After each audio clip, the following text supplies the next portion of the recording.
Quero que você abra aí comigo em Esdras, capítulo 1. Glória a Deus. Pastor Tiago, coloquei os esboços aqui, mas nunca dá certo, né, esses negócios, né, varão? Tá aqui, eu tenho um papel para cá, um rabiscado para cá, mas... né, pastor Jefferson? Vejo o pastor também, às vezes, com os rabiscos ali, né? Tem vezes que dá certo, né, pastora Daniela? Tem vezes que não dá, né? Mas a gente é teimoso, né? Deixa aqui o papel. Mas o gostoso mesmo é deixar o Espírito Santo falar conosco da maneira que Ele quiser. Quem achou aí diz amém. Glória a Deus. Vamos ler então, capítulo 1, a partir do versículo de número 2 até o versículo 6. Diz assim a palavra de Deus: assim diz Ciro, rei da Pérsia: o Senhor, o Deus dos céus, Deus deu-me todos os reinos da terra e designou-me para construir um templo para Ele em Jerusalém de Judá.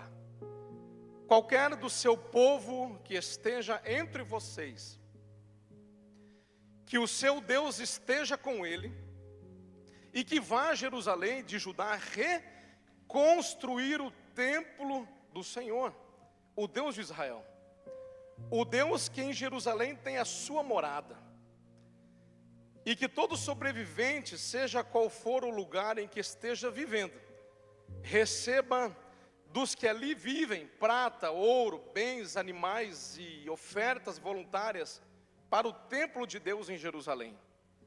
Então os líderes das famílias de Judá e de Benjamim, como também os sacerdotes e os levitas, todos aqueles cujo coração Deus despertou, dispuseram-se a ir para Jerusalém e construir o templo do Senhor. Todos os seus vizinhos os ajudaram, trazendo-lhes utensílios de prata, de ouro, bens, animais, presentes valiosos, além de todas as ofertas voluntárias que fizeram. Amém? Até aqui, glória a Deus. Irmãos, como já foi dito hoje aqui, a gente vem estudando uma sequência do Antigo Testamento. Essa semana eu estava meditando um pouco, porque nós concluímos a parte dos livros históricos do Antigo Testamento nessa quarta. E assim como a diaconisa Camila trouxe aqui uma palavra, né, sobre Esther, meu coração era levado para esse texto em Esdras. E é muito tremendo, irmãos. Fica aqui o convite, quero reforçar. Eu sei que a gente está batendo essa tecla aqui, mas é importante que a igreja faça, participe, porque somente conhecendo a verdade, que é a palavra de Deus, é que nós seremos de fato libertos. Amém? Quando a gente lê esse texto aqui, irmãos, aqui Deus está cumprindo no mínimo duas profecias que foram feitas antes desse tempo, muito antes. Isaías é um profeta que Deus levanta aproximadamente 200 anos antes deste rei Ciro, para profetizar que este rei não judeu, Deus o levantaria e o chamaria de seu servo, seu ungido, para cumprir o seu propósito. Aqui eu já entendo algo importante, irmãos, porque tem pessoas que têm uma baixa estima, ou uma autoestima baixa, melhor dizendo, que acha que não é nada na obra de Deus, que acha que não foi escolhido para nada, que não serve para nada. Eu quero dizer para você que está aqui neste lugar e que me assiste nessa noite, que se você chegou a este lugar, a esta igreja, e se você está com o coração aberto ouvindo essa mensagem, é porque você, assim como Ciro, é chamado por Deus, um ungido, um escolhido, um servo, para fazer uma grande obra para o Senhor nesta terra. Eu não sou capacitado, pastor Carlos, eu também não sou, e ninguém é. Porque eu digo que se achar que é capacitado, alguma coisa aconteceu de errado. O Senhor não escolhe ninguém que é capacitado. O Senhor sempre vai escolher alguém que tem um coração sincero, um coração disponível, um coração disposto. E aí sim, vai pegar este homem, esta mulher, esta criança, este adolescente, este jovem, e vai usar com autoridade, para a glória de quem? Para a glória do nome do Senhor. Você recebe isso aí, diz amém. Deus está cumprindo aqui. Se a gente lê no versículo 1, ele vai dizer que no primeiro ano do reinado de Ciro, rei da Pérsia, a fim de que se cumprisse a palavra do Senhor falada por Jeremias. O Senhor desperta o coração de Ciro. Pastor, você falou de Isaías, sim. Isaías profetizou sobre Ciro. Jeremias profetizou o retorno do cativeiro babilônico. Deus está agora virando uma chave, está cumprindo. Nós cantamos agora há pouco que o nosso Deus é um Deus que cumpre promessa. Eu não sei qual é a promessa que você carrega na sua vida, na sua história, na sua jornada. Uma coisa eu posso te dizer: se foi Deus quem prometeu, Ele vai cumprir. Israel teve um período, quando a gente estuda o Antigo Testamento, de monarquia, 120 anos, Reino Unido, rei Saul, rei Davi, rei Salomão. Depois mais 400 anos, ou 400 anos e pouco, de o reino dividido, reino do norte, reino do sul. O pastor Gerson falava aqui outro dia disso. Reino do norte, Israel; reino do sul, Judá. Reino do norte, capital Samaria; reino do sul, capital Jerusalém. Reino do sul com as tribos de Judá e Benjamim. Pasmem vocês, irmãos, como é que eu preciso entender algo aqui, que eu e você, igreja do Senhor, precisamos ter um coração voluntário e quebrantado diante de Deus. Quando nós lemos o texto aqui, quando Deus toca no coração de Ciro, Ciro agora é um rei que está sobre todo aquele território. Antes, falar um pouquinho rápido aqui, antes, a tribo do norte foi conquistada pela Síria e foi levada pelos assírios para o território assírio. 150 anos depois, o reino do sul foi tomado pela Babilônia e foi levado para a Babilônia. Só que agora não é nem mais a Síria e nem mais a Babilônia, agora é o reino persa. E agora este novo rei, ele está sobre todos esses. E ele diz: aquele que sentir no coração o despertar, a vontade, o desejo de se levantar, de voltar, de reconstruir o templo do Deus de vocês, se levante agora, porque eu estou dando carta, decreto, eu estou dando ouro, prata, madeira, eu estou dando tudo aquilo que precisa, a bênção vai com vocês. Se levantem agora e vão. E disse o texto que apenas Judá e Benjamim se posicionaram para voltar a Jerusalém. Eu já começo a entender uma palavra que a gente lê lá no Novo Testamento, onde a Bíblia diz que todos são chamados, mas poucos são os escolhidos. Essa é a grande realidade, irmãos. A palavra de Deus, ela é pregada nos 4 cantos do mundo, ela é disseminada, ela é levada para os 4 cantos, para todas as regiões do mundo, todas as raças, tribos, nações. Mas somente aqueles que abrem o coração, aqueles que se posicionam para receber, para aceitar e crer na palavra da cruz que acabamos de falar, que disse Paulo, é loucura para os gregos, é escândalo para os judeus, mas para os salvos, aleluia, é o poder de Deus. Somente os que se levantam e que abraçam a mensagem da cruz e que carregam sobre o seu lombo esta marca e sobre a sua vida é que são de fato os escolhidos do Senhor. Eles estão aqui, eles voltam na primeira leva com Zorobabel. Eles voltam, mais de 40 mil pessoas, uma viagem super longa, mais de 4 meses viajando. Mas eles estão abençoados, eles estão com a bênção, ouro, prata. Eles estão vitoriosos. Eles estão com um malote no carro forte, como disse já o irmão outro dia. O dinheiro está no bolso deles, o dinheiro está na mão deles, eles têm as condições. Então eles chegam lá, chegam na Jerusalém, chegam lá com o templo destruído e começam agora a fazer uma grande obra. Começam ali a restaurar o templo. Estamos falando do templo, não dos muros como Neemias, do templo. Eles começam a reconstruir, começam a organizar, começa junto o povo, há uma unidade. Igreja precisa ser unida, precisa andar unida, trabalhar unida. Departamento precisa estar junto, como ontem. Achei tão lindo todos os departamentos ali representados aqui do lado. Uma coinonia, algo, é um sentimento mútuo de família, de unidade. Ninguém é melhor do que o outro, ninguém precisa parecer mais que o outro, ninguém precisa ter de si mesmo um conceito melhor do que o outro, porque todos somos servos e servos do Senhor para marchar pela obra do Senhor. Este povo era unido, e também tenho visto na quarta-feira, depois da escola, na oração com a pastora Regina, com o pastor Antônio, os departamentos ali, irmãos, se virando, representando, orando, estando junto. O povo estava junto, O povo estava animado, o povo estava construindo. Diz a palavra, se você pula, vai pulando os capítulos, no capítulo de número 3, eles estão animados. Capítulo 3, verso 10, não precisa abrir, só escute para ser rápido. 3 e verso 10. Quando os construtores lançaram os alicerces do templo do Senhor, os sacerdotes com suas vestes, suas trombetas, e os levitas, filhos de Asaf, com os símbolos, tomaram seus lugares para louvar o Senhor, conforme prescrito por Davi, rei de Israel. Com louvor e ações de graças cantaram responsivamente ao Senhor. Ele é bom, o seu amor dura para sempre. E todo o povo louvou o Senhor em alta voz. Olha, escute isso, irmão, pois haviam sido lançados os alicerces do templo do Senhor. Mas muitos dos sacerdotes, dos levitas e dos chefes das famílias mais velhos que tinham visto o antigo templo, choraram em alta voz quando viram o lançamento dos alicerces desse templo. Muitos, porém, gritavam com alegria. Uns choravam de saudade, uns choravam de tristeza, porque se emocionavam ao ver aquilo que outra hora fora tão glorioso, estava destruído. Aqueles que nunca tinham visto, estavam vendo ressurgir, se alegravam. E diz o versículo 13, não era possível distinguir entre o som dos gritos de alegria e o som do choro, pois o povo fazia enorme barulho, e o som foi ouvido a grande distância. Perceba comigo que a obra está a todo vapor. Os fundamentos foram colocados, os alicerces foram colocados.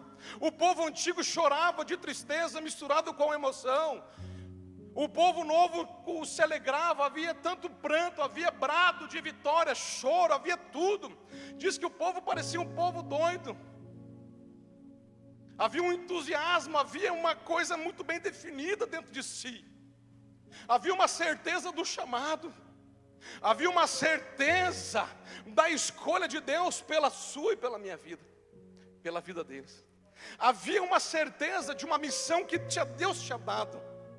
Eles estavam animados, irmãos. Só que alguma coisa aconteceu. E no capítulo de número 4, no verso de número 4 e 5, diz assim a palavra de Deus: então a gente da região começou a desanimar o povo de Judá e a atemorizá-los para que não continuassem a construção. Pagaram alguns funcionários para que se opusessem ao povo e frustrassem o seu plano.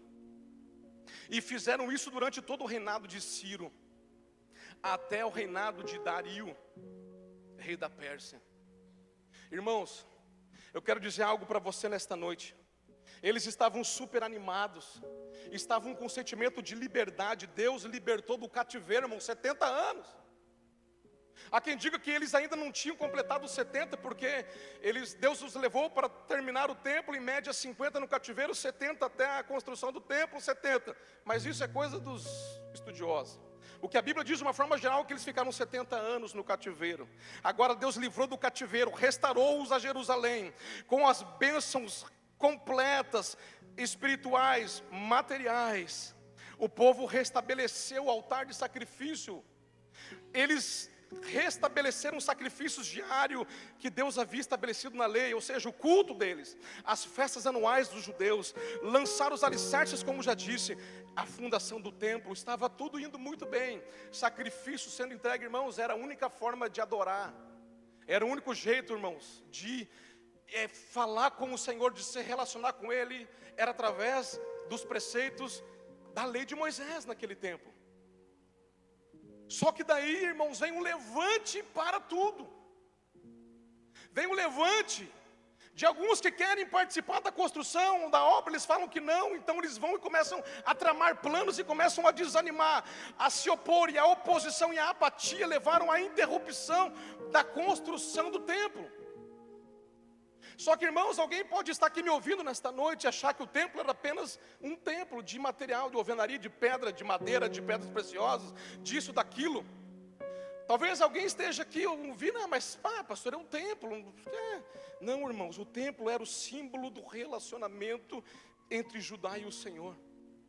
O templo era o símbolo do relacionamento, da intimidade. Imagina você ser privado de poder se relacionar, de falar com o Espírito Santo, de orar ao teu Deus a hora que você quiser, de receber as bênçãos do Senhor. Só tem um interessado em que você pare. Tudo aquilo que o Senhor te chamou para fazer, tudo aquilo que o Senhor te chamou para ser.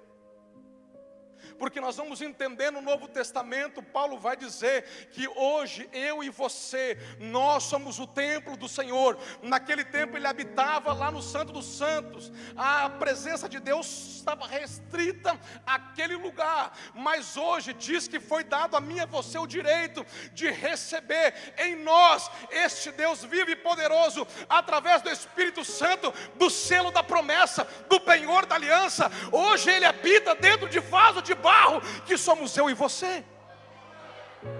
Era como se agora alguém quisesse quebrar esta comunhão. E é isso aqui, irmãos, é sobre isso aqui.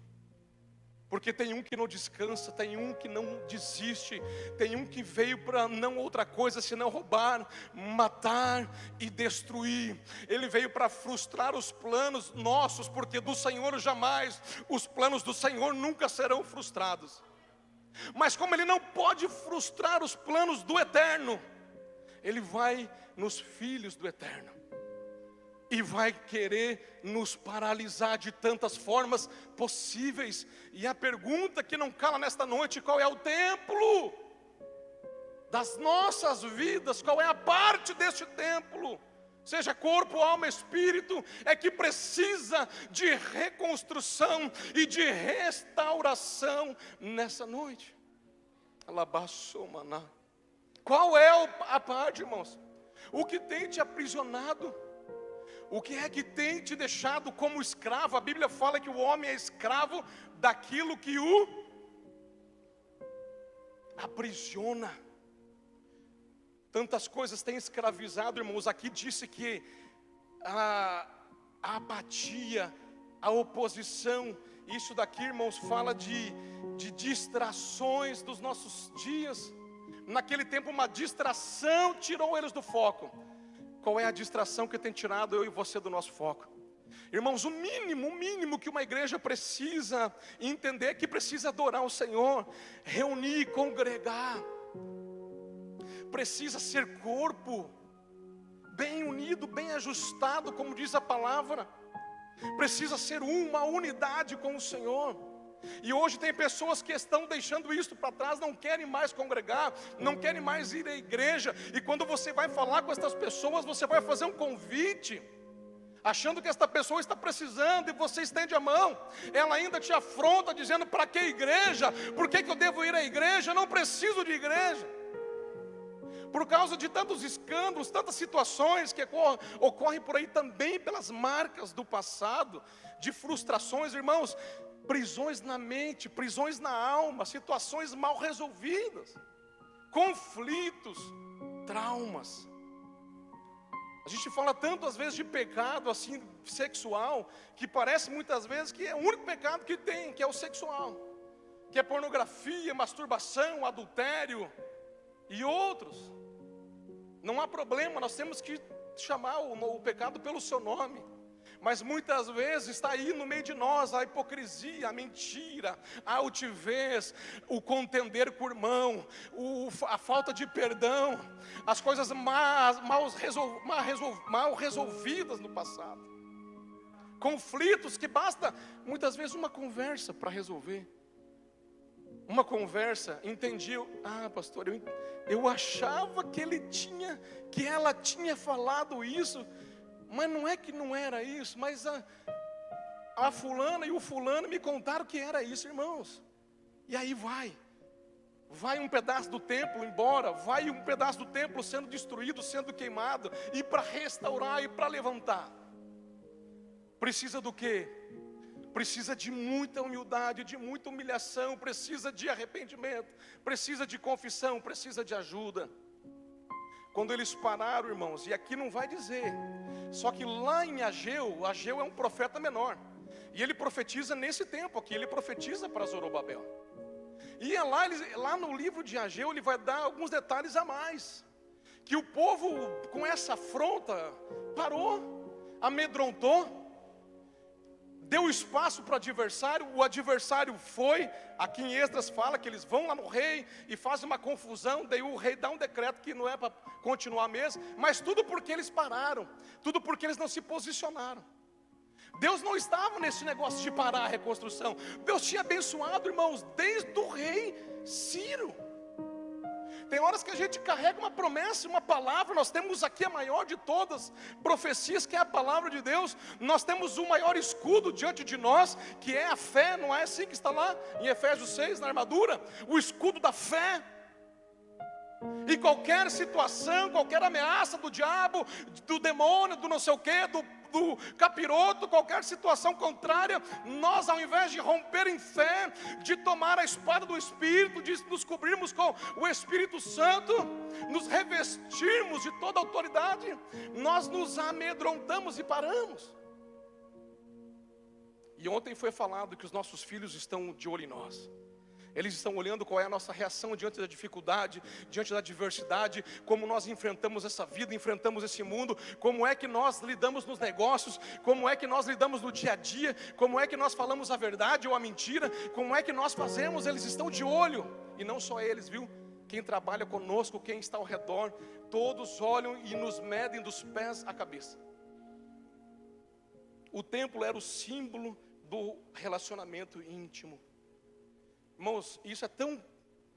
Falar para você que Deus, Ele não se agrada da nossa inércia, da nossa paralisia. Tanto que Ele não se agrada. A Bíblia fala em Hebreus que Deus não se agrada dos que retrocedem para a perdição, mas dos que avançam em direção ao Senhor. A Bíblia fala que o cristão, ele não vive por vista, ele vive por fé. Irmãos, nunca Jesus nos enganou e mandou uma fake news para nós, daqui na sua palavra, dizendo que ia ser tudo tranquilo e fácil. Irmãos, se Ele disse, no mundo tereis aflições, mas tem de bom ânimo porque eu venci. Ele está nos dando um exemplo de que é necessário nós enfrentarmos, seja qual for a situação de adversidade, e não parar.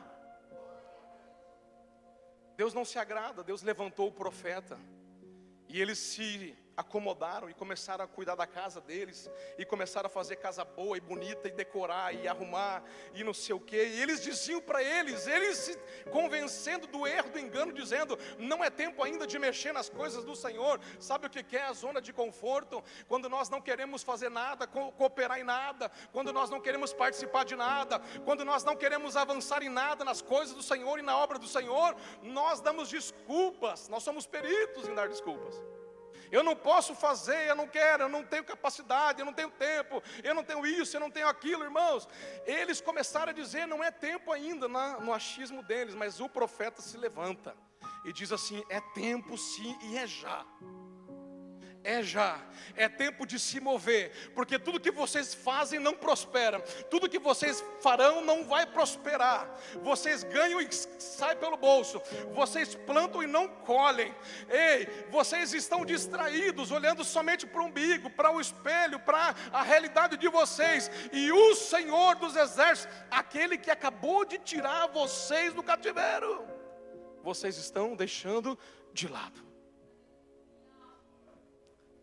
Irmãos, as distrações comprometem a nossa vida espiritual, comprometem o nosso ministério, a nossa corrida com o Senhor, comprometem a qualidade daquilo que entregamos para o Senhor. Qual tem sido a nossa entrega? Quando eu falo isso, não falo só de ministério, não, até porque eu entendo que nem todos são chamados para o ministério, mas como tem sido a tua entrega, o teu id, a tua oração ao Senhor, o teu devocional, o teu dízimo, a tua oferta, a tua contribuição, o teu socorro para o necessitado, como tem sido o teu coração.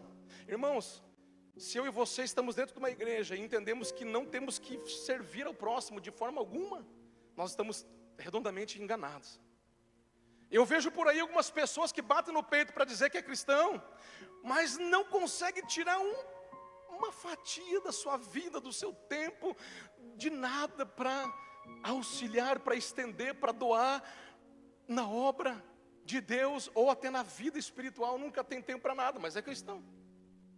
E já tem o termo por aí, irmãos, como tem na outra denominação, já tem o evangélico não praticante. Só que Deus, irmãos, Ele levantou o profeta para falar com aquele povo. Sempre que há uma necessidade de sair da inércia, da área de conforto, de encerrar as desculpas, de estabelecer prioridades e tomar decisões, sempre que há uma necessidade do povo de Deus entender algo, alguém precisa ouvir isso aqui nesta noite. Deus, Ele levanta alguém para falar conosco. Deus levantou o profeta para falar com aquele povo: levantem-se, vocês estão tristes, vocês estão decepcionados, amedrontados, mas é o seguinte, eu dei a palavra, levantem-se com fé e retome a construção e continuem, concluam, porque esse é o único jeito de nós termos relacionamento. Deus, irmãos, estava preocupado com o relacionamento com aquele povo. Deus está preocupado com o relacionamento comigo e com você. Às vezes você acha que você não é merecedor, e não é, como nós cantamos aqui, mas Ele é Pai. Deus é um ser pessoal, Ele se relaciona, Ele sente saudade. Aonde você está, homem, mulher, jovem? Aonde está aquele tempo de um louvor, de um quebrantamento, de um momento de intimidade? Aonde está aquele tempo com aquele instrumento, com aquela Bíblia? Aonde está o tempo de qualidade? Não estou dizendo quantos, 1 hora, 2, 3, irmãos. Muitas vezes em 5, 10, 15 minutos. Deus visita a minha, a tua vida com algo profundo. Deus estava preocupado como está nessa noite, e como levantou Ageu para profetizar naquele tempo. Hoje aprove ao Senhor me levantar aqui para profetizar na tua vida. É tempo de levantar de onde você está parado e marchar adiante com o Senhor. É tempo de você reacreditar nas promessas de Deus. É tempo de você vislumbrar coisas novas, experiências loucas com o Senhor. É tempo de você ler a Bíblia e ver as experiências que os homens de Deus tiveram, e você chamar por elas, pedir por elas. Senhor, eu quero algo mais, eu preciso, me ajuda, Senhor, aumenta a minha fé, como disse aquele pai. A Bíblia fala que Deus é quem opera o querer e o efetuar, irmãos. Se você está fraco, fraca, entenda, muitas vezes isso não é da nossa natureza, mas a Bíblia diz que é dele, pertence a ele, o querer, o efetuar. Clame a Ele, peça a Ele qual é a dificuldade. Irmãos, foi tão tremendo que depois eles recomeçaram. Diz a palavra de Deus que eles recomeçaram. Diante do cenário, Deus apareceu com a resposta. O agir de Deus é imprevisível, irmãos. Só que nós não sabemos como Deus vai agir, irmãos. E tem gente que não entende que Deus pode afunilar, Deus pode apertar. Pode. Deus vai trabalhar conosco da maneira que Ele quiser, na multiforme graça e sabedoria do Senhor. Ah, pastor, mas esse Deus aí é um Deus que pode me apertar, eu posso sentir dor em alguma coisa? Sim, pode. Porque quando eu e você corrigimos, aqueles que são pais, os nossos filhos, eles vão sentir dor, quando a varinha pega, sente dor. Quando pegou em você, quando você era pequeno, nosso tempo era bem pior. Eu apanhei que, eu falo para meus filhos, ó, se vocês apanhassem 1/3 do que eu apanhei da minha mãe, vocês não sabem, era de tudo, era varinha, era cinta, era chinelo, era coisa, jogava coisa de longe, era de tudo que é jeito, irmãos, porque era assim que ela foi criada, para ela tudo bem. Eu que tinha que ser ligeiro para escapar, desviar, porque já foi controle de televisão, já foi carrinho de ferro, foi tudo, irmão. Se eu não desviar, você pegava. E cinta, e vara, e coisa, e doía. Só que eu entendi o que era que ela queria me ensinar. Ela queria me ensinar que eu estava fazendo coisa errada, e eu não podia, porque era para o meu bem. Hoje eu consigo compreender. Como ela mesma diz para as pessoas, eu bati mesmo, mas deu gente. Ela usa esse termo, deu gente na vida. A Bíblia fala que a correção, ela não é bem-vinda na hora, irmãos, porque ela dói. O castigo não é bom. Hoje a gente usa mais do castigo, né? Priva eles de coisa e tal. Não é bem-vindo, não é gostoso. Talvez o que Deus está falando com alguém aqui nesta noite, que nos assiste, ter que sair do marasmo, da zona de conforto, da falta de fé, do domínio do pecado, ter que sair de uma situação que está fugindo e avançar. Talvez não é bom você ouvir, não é o que você quer ouvir, você quer ouvir algo melhor. Mas a palavra diz que é necessário reconstruir o templo para que haja relacionamento e intimidade com Ele.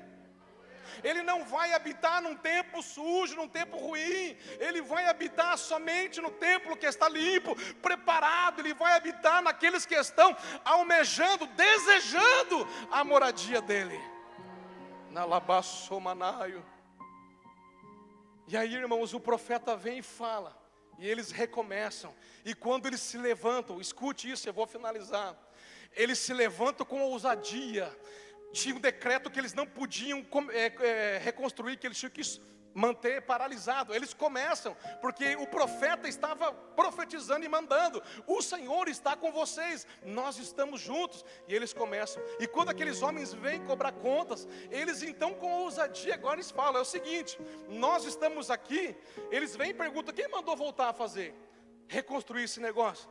Eles falam assim: nós estamos reconstruindo porque o nosso Deus, o Deus vivo, o Deus criador, o Deus dono de tudo, mandou que nós voltássemos, porque tem uma promessa, porque teve uma profecia, porque o rei nos deu a permissão, e confira nos decretos do rei. E eles vão lá e conferem, e tudo está liberado agora. Eles têm o aval do rei, eles têm a presença de Deus, eles têm um ânimo de volta, a energia volta, a esperança volta, a fé volta, e eles voltam a reconstruir o templo do Senhor. E para finalizar, quando está tudo pronto, irmãos, o templo do Senhor está pronto, eles voltam a reconstruir. Quase 20 anos parado. Eles voltam, eles concluem aquela obra. Eles concluem aquela obra. Mas eles ainda estão assim, meio que, e agora? E agora? E a palavra de Deus vai dizer para nós em Ageu, e eu vou terminar aqui. Capítulo de número 2, verso 2, diz assim. Verso 1. Então em 17 de outubro desse mesmo ano, o Senhor transmitiu outra mensagem por meio do profeta Ageu. Diga ao governador de Judá, Zorobabel. Lembra o que fez a primeira leva de volta? Algum de vocês se lembra deste templo em sua antiga glória? Como lhes parece agora, em comparação com o anterior? Deve parecer insignificante, mas assim diz o Senhor: seja forte, Zorobabel, seja forte, sumo sacerdote Josué, filho de Jeozadaque, sejam fortes todos vocês que restam na terra, mãos à obra, pois eu estou com vocês, diz o Senhor dos exércitos. Meu espírito habita em seu meio, como prometi quando vocês saíram do Egito. Portanto, não tenham medo, pois assim diz o Senhor dos exércitos: em pouco tempo sacudirei novamente os céus e a terra, os mares e a terra seca. Sacudirei todas as nações, e os tesouros das nações virão para este templo. Encherei este lugar de glória, diz o Senhor dos exércitos. E versículo 8, que você conhece: minha é a prata, meu é o ouro, diz o Senhor, e a glória desta última casa será maior do que a da primeira. Labassúbia, quem recebe isso aqui, Deus está te dizendo: se levanta, porque a glória que vem sobre a tua vida vai ser maior do que você já experimentou antes. O conserto, a bênção será completa na minha e na tua vida, diz o Senhor. Fica de pé nesta noite comigo. Eu quero orar pela tua vida. Labassou mandarabacai. E quando eu estava preparando, hoje à tarde, meditando, pastora Marcela, pastora Daniele, Silas,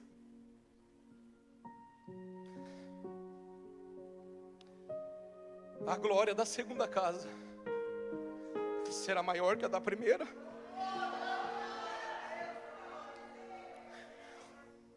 Eu me lembrei da nossa amada, saudosa missionária Márcia Araújo, porque se tinha um louvor que ela gostava de cantar e profetizar, para a igreja com tanta ousadia e fé. Era este versículo, era esta canção, que a glória da segunda casa será maior que a da primeira. E eu estava falando com o Senhor: Pai, transmita esta mensagem ao teu povo, enquanto eu prego, que o Senhor fale aos corações, e que eles entendam que nada é impossível àquele que crê. Que o estado de ruína atual, irmãos, pode estar existindo na minha, na tua vida, mas ele é passageiro, ele vai ter que sair, porque o Senhor vai nos capacitar, e nós vamos conseguir construir ou reconstruir o templo do Senhor. O apóstolo Paulo vem centenas de anos depois e diz que ele, como um ministro do Senhor, ele estabeleceu, ele diz: eu, com a graça que me foi dada agora. Ele era um judeu, um fariseu, um observador de todas as leis dos judeus, e ele vai dizer: agora eu sou ministro cheio da graça, diferente agora, eu deixei para trás o judaísmo, e agora eu estabeleci um novo fundamento, e é sobre esse fundamento que vocês devem construir. Lembra? Eles colocaram o fundamento do templo lá, irmãos, e pararam. Nesta noite eu quero te dizer: este novo fundamento é Jesus Cristo de Nazaré, e ninguém deverá parar de edificar e construir em cima deste fundamento, porque Ele é aquele que nos garante salvação, vida eterna, e estar conosco até a consumação dos séculos. Receba esta palavra dando um aplauso a Jesus de Nazaré. Aleluia. Aleluia.